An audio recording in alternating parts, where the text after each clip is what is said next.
लेकिन कल एक प्रेडिक्शन हुई थी और खुर्रम शहजाद साहब भी हमारे इस पैनल का हिस्सा थे। सबसे पहले तो खुर्रम शहजाद साहब, आपको अपने किए गए प्रेडिक्शन को पे मुबारकबाद। आपने भी कल यही कहा था कि डोनाल्ड ट्रंप जो हैं वो नए व्हाइट हाउस के मकीन होंगे। मुझे जरा ये बता दीजिएगा कि जो उन्होंने विक्ट्री स्पीच की उसके ऊपर क्या रद्द अमल है वहां के लोगों का? क्या ऐसी ही एक विक्ट्री स्पीच एक्सपेक्टेड थी उनको अपने नौ मुंतखब सदर से? और दूसरा ये भी कि ट्रंप के सदर बनने के बाद मिडिल ईस्ट के हालात बदलते हुए आपको नजर आएंगे, क्योंकि बड़ा एम्फसाइज किया उन्होंने अपनी कैंपेन्स के दौरान।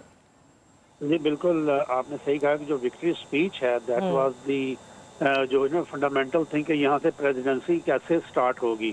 तो उन्होंने तो पहले ही अपनी जो बात की थी कि उनके पास सेनेट भी होगा और हाउस भी होगा, तो फिर वो अपनी मर्जी से जो है अमेरिका को गोल्डन एज में ले जाने के फैसले करेंगे। तो उस हवाले से तो डोमेस्टिकली जो डेमोक्रेट की पार्टी ने भी आज सुबह बयान दिया, उनका ये कहना था कि जो ट्रंप ने इकोनॉमी को हिट किया अपनी कैंपेन में, वो एक उसका बड़ी विक्ट्री थी उसकी, उसने उस सारी कैंपेन में इकोनॉमी को लेकर चला।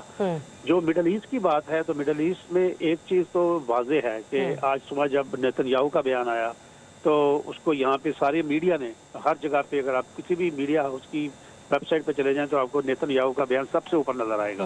तो वो तो एपैक की एक कावश है, लेकिन जो मिडल ईस्ट की जो सूरत हाल इस वक्त, जो ट्रंप है, जो फंडामेंटल थिंग जो ट्रंप ने प्रॉमिस की मिशिगन में मुसलमानों के साथ, जो अरब मुसलमान है ज्यादातर, कि मैं जंग को खत्म करूंगा, कि जंग को रुकवाऊंगा।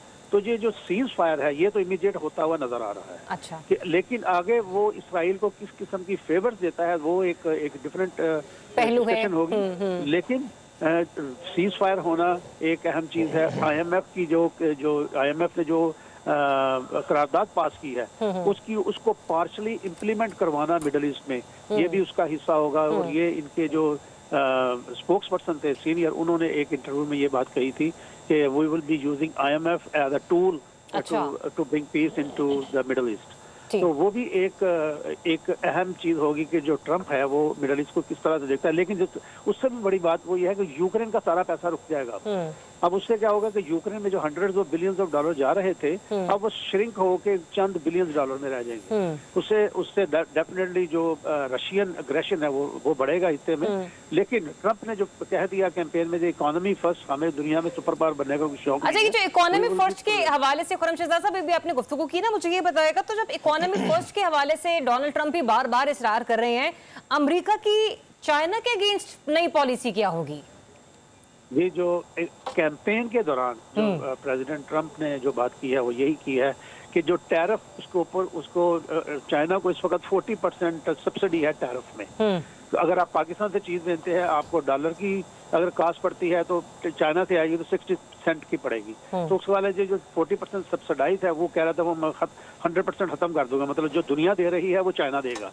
एक तो उसने ये बात की। दूसरा ये कि चाइना की जो सुपरमेसी है सी में, उसको भी इन्होंने कहा, डोनाल्ड ट्रंप का ये कहना है कि supremacy of the sea is the threat to American supremacy in the world. तो वो चाइना को भी काउंटर करेगा सी में। उसका ये कहना था जो बाइडन जो है वो अपोलोजेटिक प्रेसिडेंसी थी, उसकी वजह से अमेरिका ने अपनी जो सुपरमेसी थी सी में वो खत्म हुई। तो उस वाले जो चाइना की पॉलिसीज की तो बड़ी क्लियर कट है कि एक तो चाइना को हर जगह पे काउंटर करना है, दूसरा चाइना को जो फैसिलिटीज अमेरिका ने अमेरिका दी हुई है उसको रिड्यूस करना है, ताकि लोकल स्मॉल बिजनेस जो है वो हमारा बढ़ सके, जो कि अब कैंपेन का वादा है, इसका हकीकत से क्या ताल्लुक है वो तो आने वाले वक्त में ही पता चलेगा।